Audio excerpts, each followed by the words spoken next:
Nah, saudara, ini akhir zaman. Ya. Tuhan mempunyai banyak persediaan buat saudara. Tuhan mempunyai banyak berkat buat saudara.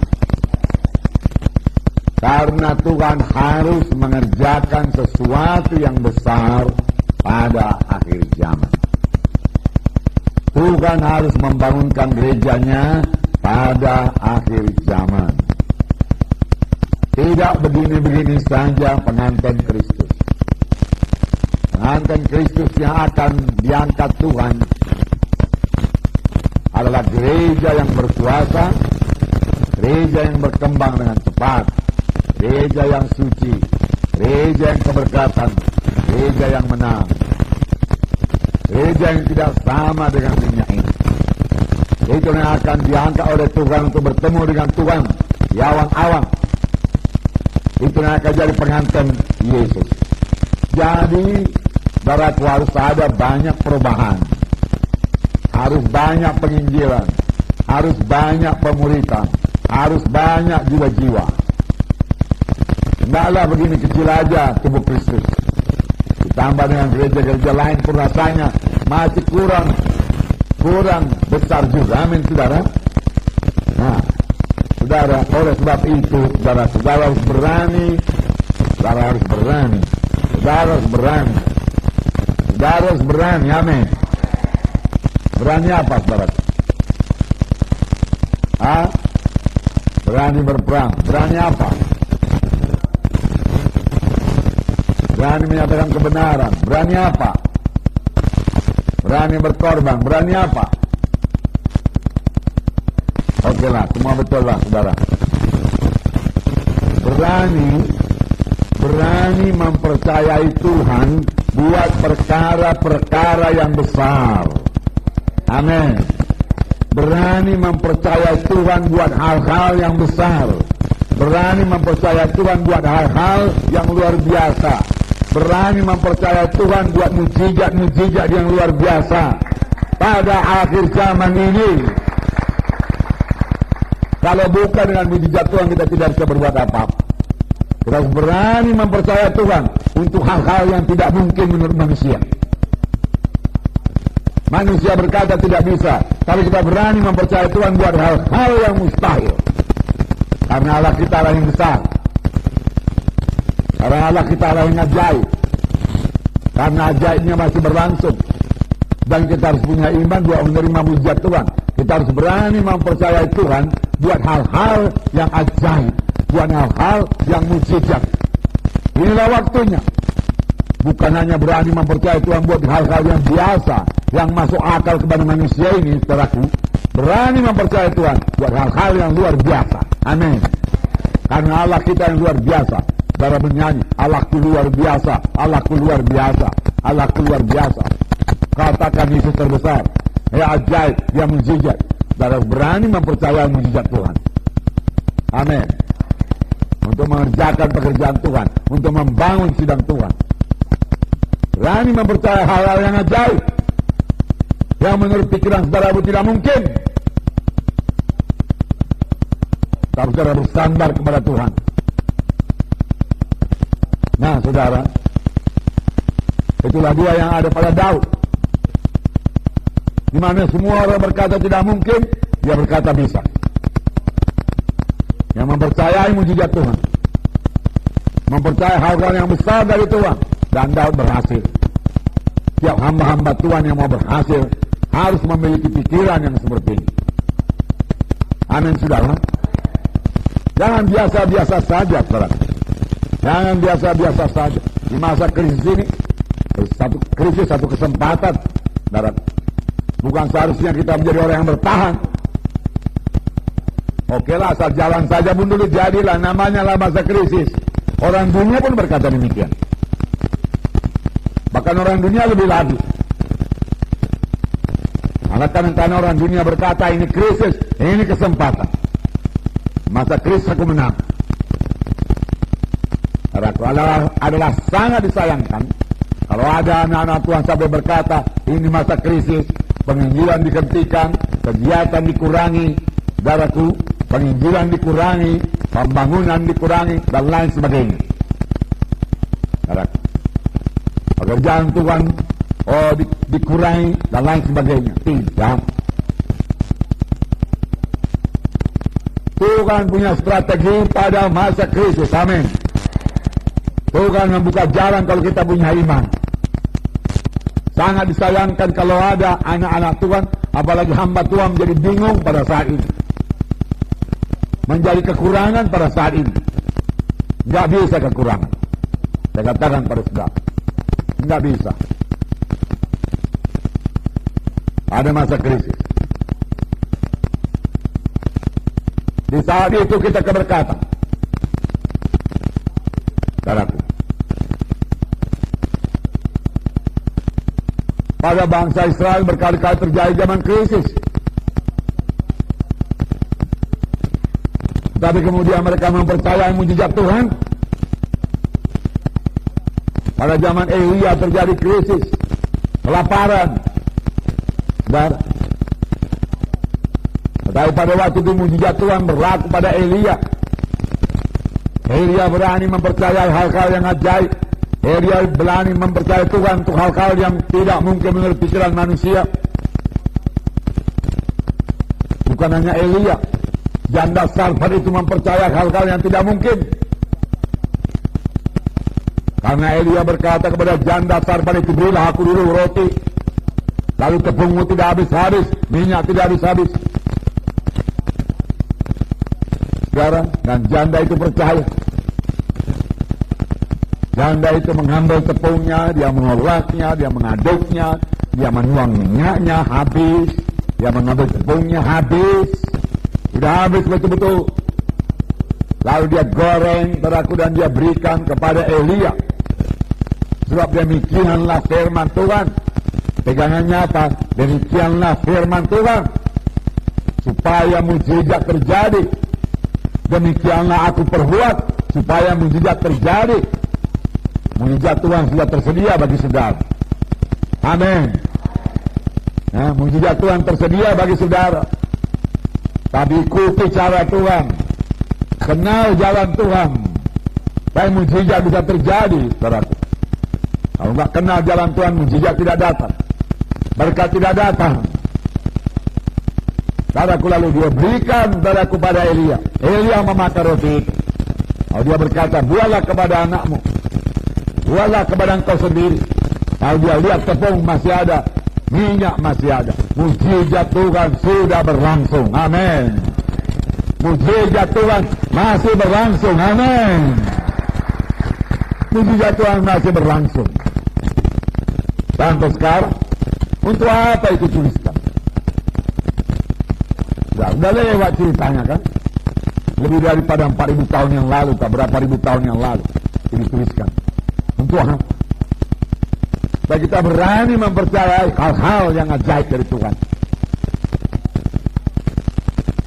Bukan biasa-biasa saja. Percaya kepada hal-hal yang ajaib. Tetapi jangan lupa untuk itu saudara juga perlu membuat apa? Membuat apa saudara pikir? Membuat apa? Ingat aja janda itu apa dia buat?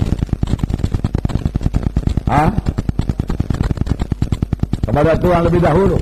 Ada orang beri kepada Tuhan lebih dahulu, enggak juga terjadi mujizat Tuhan. Tindakan yang berani, hampir betul.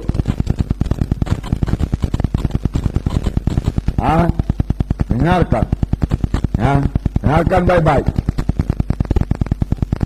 Saudara perlu membuat terobosan iman. Terobosan iman, gak biasa-biasa saja. Kan luar biasa itu perbuatan janda itu. Memberi semua yang ada padanya. Terobosan iman. Kalau biasa-biasa saya kasih tahu kepada saudara, hasilnya pun biasa-biasa. Orang yang menabur sedikit, hasilnya sedikit. Orang yang menabur banyak, hasilnya banyak. Orang yang menabur luar biasa, hasilnya luar biasa. Amin. Jalan Tuhan dia dan amin. Ya. Tidak banyak orang menerima mujizat luar biasa karena tidak banyak punya iman seperti janda Sarfat. Banyak, kebanyakan menghitung yang tinggal, bukan yang diberi. Dia sisakan sebanyak-banyaknya tinggal bagi dirinya. Safety first. Pokoknya safe. Janda ini tidak begitu, kan? Anda pikirkan dirinya pun. Pegangannya apa? Sebab demikianlah firman Tuhan, tepung tidak habis-habis, minyak tidak habis-habis. Itu aja pegangan, tidak ada yang lain. Tidak ada bukti. Dia ambil tepungnya habis. Dia tuang minyaknya habis. Masih dia berikan juga sama Elia. Setan bicara, bodoh kali kau. Banyak orang menipu pada zaman kelaparan. Jangan bodohlah kawan, dia kata. Pakai otak, pakai logika.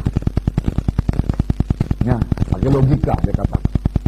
Masa bisa itu udah dikasih kok bisa datang lagi? Mana belum pernah kejadian seperti itu. Ya. Karena orang yang berkata demikian lupa dia bahwa Tuhan memberi makan bangsa Israel 40 tahun lamanya dengan manna kepada 3 juta orang tiap hari, saudara. Tuhan kita Tuhan yang besar. Tidak ada kesulitan buat Tuhan memberi makan 3 juta orang. Apalagi memberi makan satu janda dengan anaknya tanda Elia. Tidak ada persoalan sama Tuhan. Cuma di mana iman? Kembalilah saudara kepada firman Tuhan sekarang. Firman Tuhan berisi mujizat Tuhan. Saudara berpikir dalam alam mujizat, alam ajaib, alam mujizat. Jangan berhitung kalkulasi manusia. Tak pernah dapat nanti saudara. Percayai Tuhan kita ajaib. Nah, saudaraku, saudara, kalau soal goncangan, saudaraku, kita berani berkata, segala sesuatu yang dapat digoncang akan digoncang. Akan bertambah banyak goncangan. Bukan bertambah rendah goncangan, bertambah banyak. Saudara merasa sekarang sudah sangat hebat goncangan, bukan bertambah rendah dia, saya kasih tahu kepada saudara. Bertambah banyak goncangan. Ini belum apa-apa, saudara. Kalau sekarang saudara sudah tahan, saudaraku, ya, saudara akan jatuh. Sekarang ini tambah bersemangat. Amin. Sekarang ini tambah menyerang.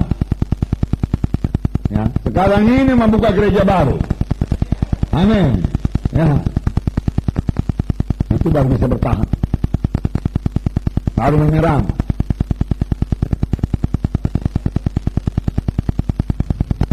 Ibrani 12 ayat 26. Ibrani 12 ayat 26. Saya membacakan pada saudara.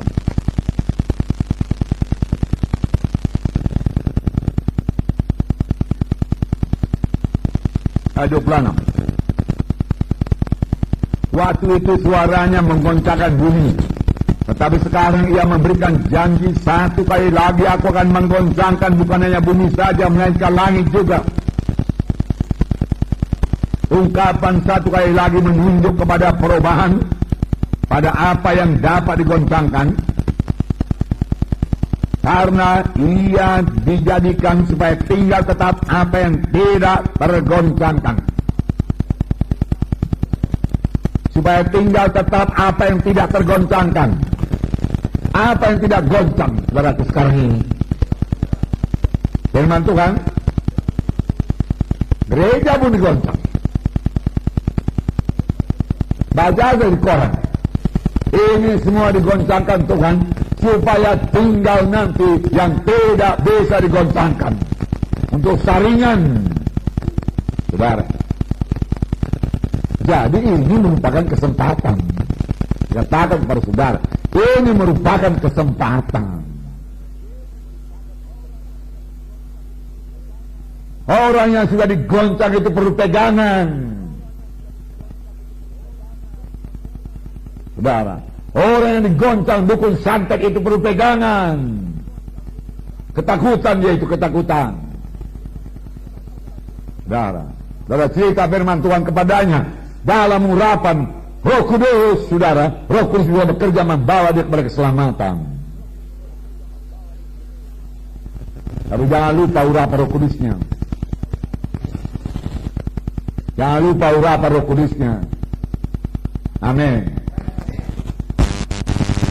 Nah, dari mana saudara urapan Roh Kudus? Persekutuan. Dari persekutuan. Dari persekutuan dengan Tuhan yang intim. Tanpa persekutuan yang intim dengan Tuhan, tidak ada urapan.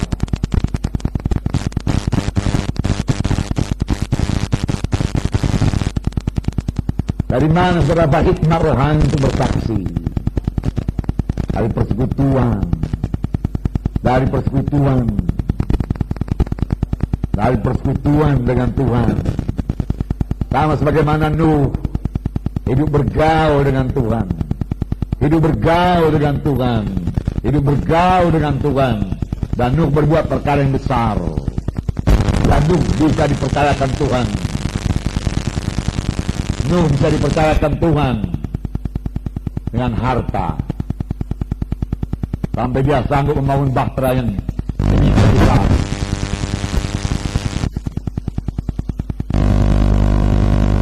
Tentunya banyak dananya itu ya. Banyak ya. Banyak apa enggak? 100 tahun keluar dana terus menerus.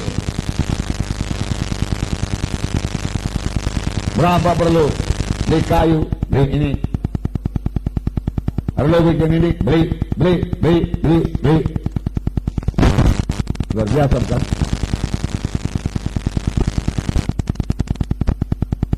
Tahu saudara kuncinya apa? Tahu saudara kuncinya apa? Karena Tuhan bisa, karena Tuhan bisa mempercayai Nuh.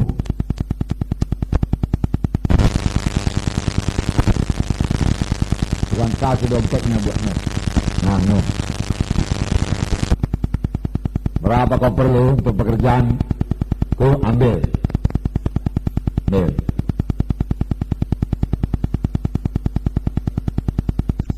Karena Nuh memakainya betul-betul seturut dengan kehendak Tuhan.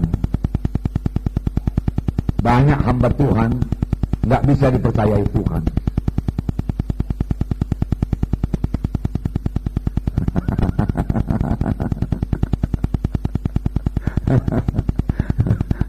Sanksi Tuhan aku.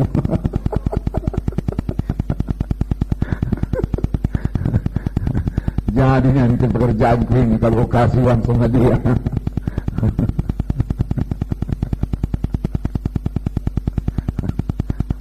Makanya Tuhan tunggu matang dulu, benar-benar bisa dipercaya dulu. Sudah, seperti saya katakan dari mula firman Tuhan ini, berkat Tuhan harus luar biasa pada akhir zaman. Yang saya maksud berkat Tuhan luar biasa pada akhir zaman bukan cuma berkat materi, termasuk berkat badan, berkat kesehatan juga luar biasa pada akhir zaman. Termasuk berkat rohani juga luar biasa pada akhir zaman. Hikmat juga luar biasa pada akhir zaman. Urapan juga luar biasa pada akhir zaman.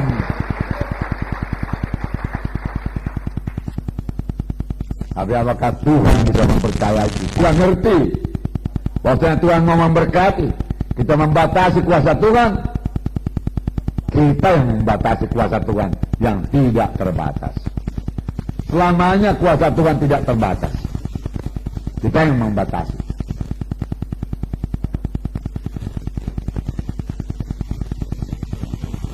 Saya memberitahu kepada saudara, kebaktian di Kisaran sangat berkemenangan. Di gedung Perkabuna, saudaraku, ada tahu berapa muatannya boleh jadi lebih, ya, beberapa penuh semua dengan balkon-balkonnya semua, boleh jadi 1.000 lebih, ya. Dan penjaga gedung itu berkata, belum pernah gedung ini sepenuh ini. Pekerjaan siapa ini, saudaraku? Pekerjaan Tuhan, pekerjaan Roh Kudus. Kita hanya melakukan bagian kita. Bahkan undangannya pun minim, 7.000 undangan.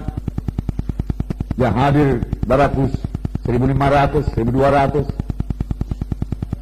Yang berdamai, saudaraku, 400 sekian. KKS yang berdiri di Kisaran, tambahan KKS 3.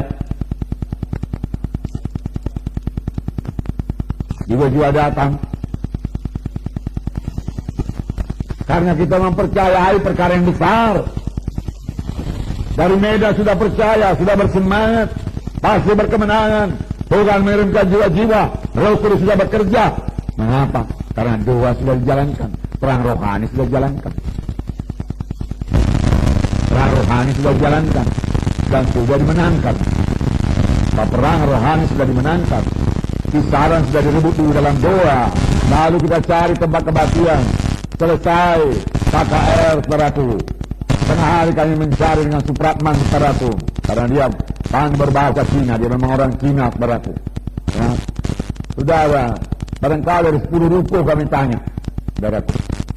Tapi belum ada yang cocok. Harganya kebanyakan terlalu mahal. Ada yang sampai 15 juta, saudara. Ada yang 8 juta, 7 juta, saudara. Kami mau 5 juta atau 4 juta. Saudara. Dan sampai kami pulang, saudaraku, belum dapat.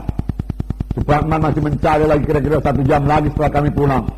Dan belum dapat. Oleh sebab itu kami ambil satu hotel. Saudara, di sana. Hotel Indah. Dan kebaktian di sana, jiwa-jiwa dari hasil KKR, saudaraku, 56 atau 58. Dan yang dibaptis, saudaraku, 48.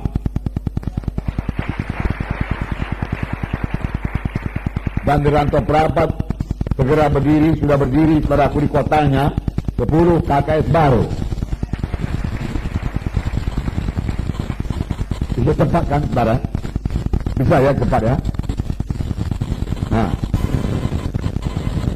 di dalam tempo, saudaraku, 2-3 hari saja itu.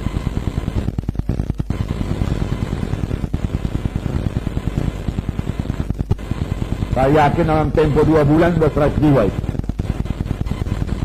Dan apa payah kali mencapai 100. Tuhan yang besar. Rantau Perapat itu juga daerah Muslim itu, saudaraku.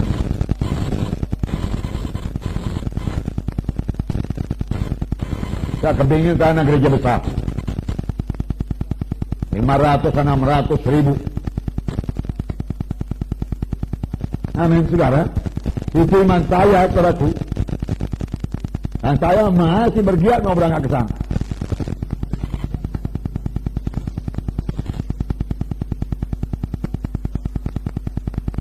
Kisaran pada tuanya tambah 3 KKS. Pada lebih banyak juga berdamai di Kisaran. Harusnya di Kisaran juga diadakan baptisan. Kurang cepat. Kurang menangkap maksud Tuhan. Ini akhir zaman, barat. Nggak bisa mengerjakan Tuhan, pekerjaan Tuhan biasa. Minggu ke minggu biasa. Minggu ke minggu biasa. Dari ketinggalan, nanti ketinggalan. Jangan berpuas dengan jiwa, barat. Saudara yang barat di desa, barat. Di desa pun, barat, minimum maunya 100 lah, barat. Kalau ibu kita kan kecamatan, baratku lebih 100, barat. Kalau ibu kota, kabupaten, saudaraku, ya tentunya, saudaraku, di atas 300 lah, saudaraku. Nah, Kalau tempatnya nggak muat, saudaraku, 3 kali kebaktian, 4 kali kebaktian, 3 kali, 4 kali. Apalagi saudara masih mudanya, 3 kali kebaktian masih bisa dilayani. Amin. Saya sendiri kadang-kadang sampai sekarang biasa 3 kali kebaktian. Pagi 2 kali kebaktian, sore masih ada kebaktian. Dan saudara tahu kalau saya kebaktian lama. Amin, saudara. Nah, apalagi saudara masih muda, jangan tahu kehabisan suara. Saya sudah 30 tahun lebih berteriak, saudaraku. Suara saya nggak habis juga, loh. Atau saudara lihat tambah habis. Nah, cuma kalau pulang ke KR agak serak sedikit. Nanti 2-3 hari dia kembali lagi. Amin. Apalagi saudara masih muda.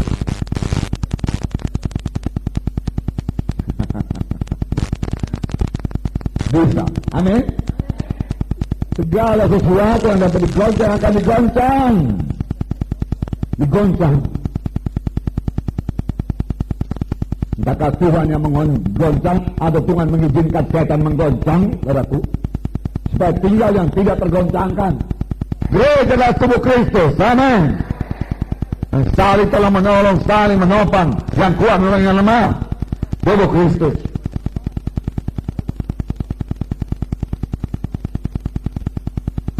Nah,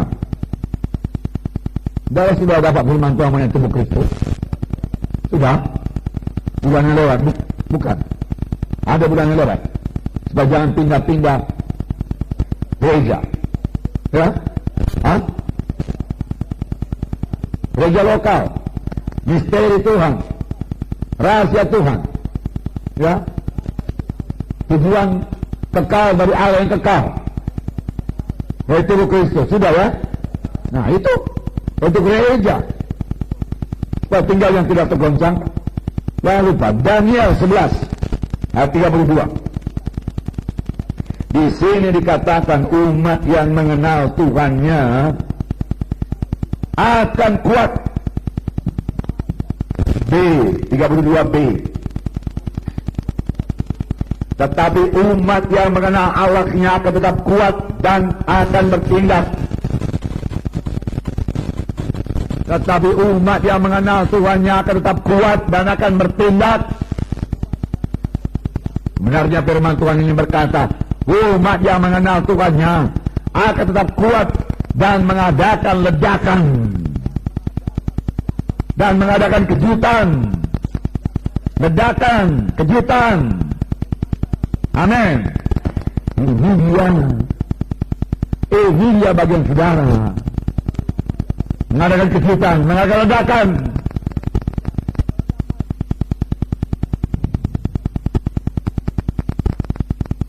Nah, iblis, setan, kuasa kegelapan tidak memegang kendali, tidak mengatur kita. Amin. Bukan Yesus yang memegang kendali. Bukan Yesus di atas tahta. Walau bagaimana gelombang, walau bagaimana krisis, bukan Yesus berkata, segala kuasa di sorga dan di bumi ada padaku. Amin. Tuhan Yesus, firman Tuhan tidak berkata, segala kuasa di sorga dan di bumi ada pada iblis. Atau segala kuasa di bumi ada pada iblis. Tidak. Segala kuasa di sorga dan di bumi ada padaku, Tuhan Yesus berkata. Karena itu pergilah kamu, pergilah kamu, pergilah kamu. Aku menyertai kamu. Aku menyertai kamu. Kalau kita pergi, Tuhan menyertai. Berarti. Kalau kita pergi, Tuhan menyertai.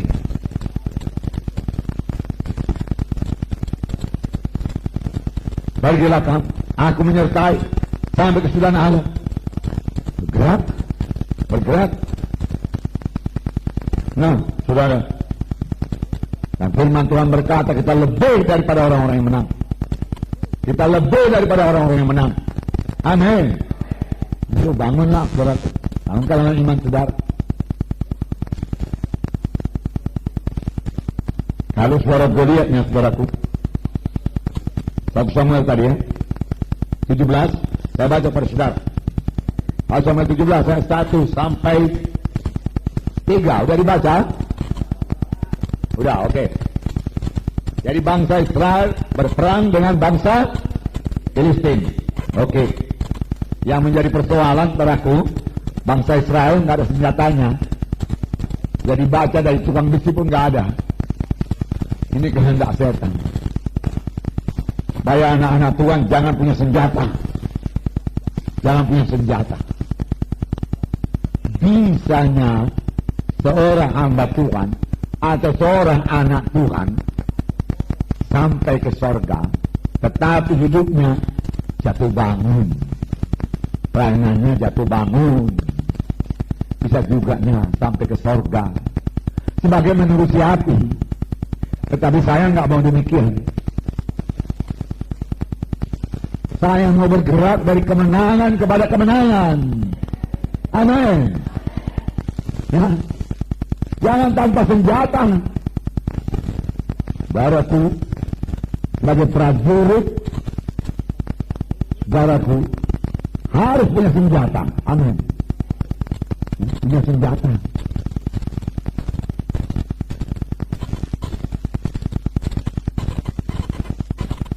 Jangan tidak punya senjata. Tapi saya mau mengatakan kepada saudara, dahulu firman Tuhan sudah diberikan mengenai hidup seorang prajurit.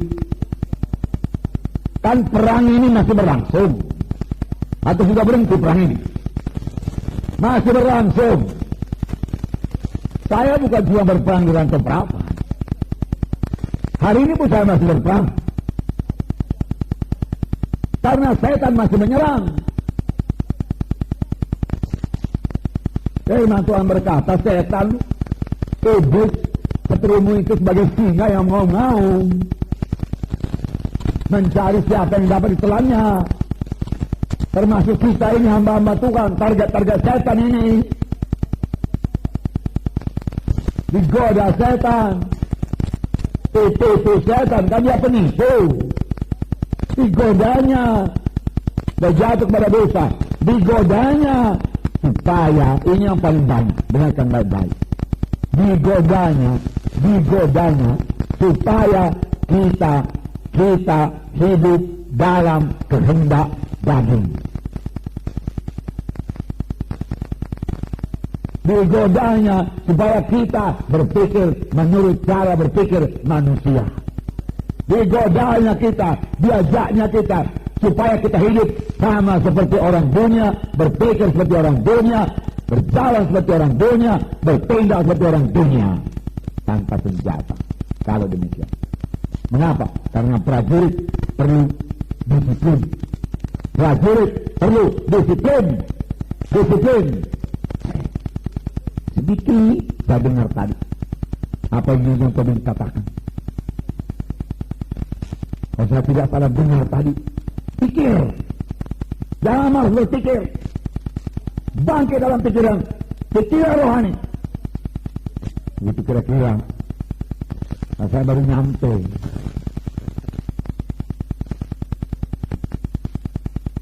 Saudaraku, pikir, jangan melantur dia ke dunia, melayang dia ke dunia. Disiplin. Prajurit yang nggak disiplin nggak bisa dipakai. Karena dunia pun nggak bisa dipakai. Bukankah Rasul Paulus menggambarkan anak Tuhan sebagai seorang prajurit, olahragawan, petani? Ya. Apalagi hamba Tuhan, pelayan Tuhan. Saudara harus memiliki hidup yang berdisiplin. Tanpa disiplin, saudara nggak memiliki senjata rohani. Walau saudara tahu, pedang roh. Saudara, Daud mengalahkan Goliat bukan dengan pedang wajah, bukan dengan pedang besi, dengan pedang roh. Ya kan? Pedang roh, yaitu firman Tuhan. Dia ucapkan, tajam ucapannya. Murati ucapannya. Menusuk ucapannya. Bangun orang. Nangis orang, nangis. Kisaran orang nangis, Rantau Prabu orang nangis. Maju ke depan. Amin. Ya. Sadar dia akan dosa. Karena firman Tuhan sebagai pedang roh, pedang roh. Yang nurati. Itu senjata. Jangan maju perang tanpa senjata. Jangan maju perang dengan senjata pedang yang tumpul, tombak yang tumpul. Karena bangsa Israel harus mengasah pedangnya padaku, mengasah padaku parangnya, bajaknya semua pada orang Filistin. Bayar pula entah berapa sikal katanya. Saya lupa. Baru sudah baca tadi kan? Enggak punya senjata bagaimana menang? Mengapa enggak punya senjata? Enggak baca firman Tuhan, enggak berdoa, enggak ada disiplin, atau kurang disiplin. Disiplin ini saya katakan pada saudara enak. Saya sudah menjalankannya 30 tahun lebih. Kalau 21 jam terus, enggak bisa enggak. Harap. Lalu kemenangan.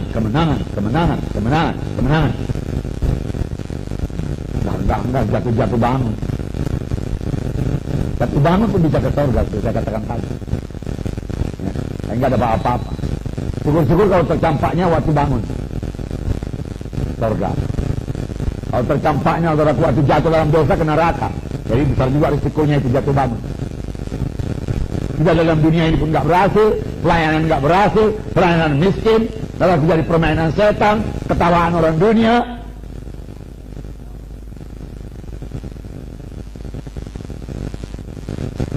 Kita ini perang dunia, berat, amin. Ya, kita yang mempengaruhi dunia. Kita yang berkuasa atas dunia. Kita yang mengalahkan dunia. Bukan dunia mengalahkan kita. Luar biasa persediaan Tuhan bagi saudara. Tapi apakah saudara mau menangkapnya? Mau menyangka diri buat itu? Setan tidak datang mencekik saudara. Enggak berani dia. Ada darah Yesus dalam saudara, ada Roh Kudus dalam saudara. Enggak berani dia mencekik saudara. Enggak berani. Dukun santet pun enggak berani sama saudara. Ya. Kalau saya takut dukun santet, segala macam mantranya, saudaraku dia pakai. Dalam namanya saudara berkata, ambruk dia. Ya kan? Nah. Tapi setan bisa berhasil membuat saudara kedagingan. Atau duniawi. Menurut kehendak daging. Atau duniawi. Memikirkan daging. Memikirkan duniawi. Itu dia masih banyak berhasil. Ya apa enggak? Ya?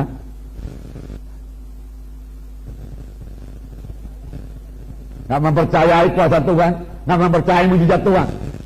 Dia bisa serang dari situ.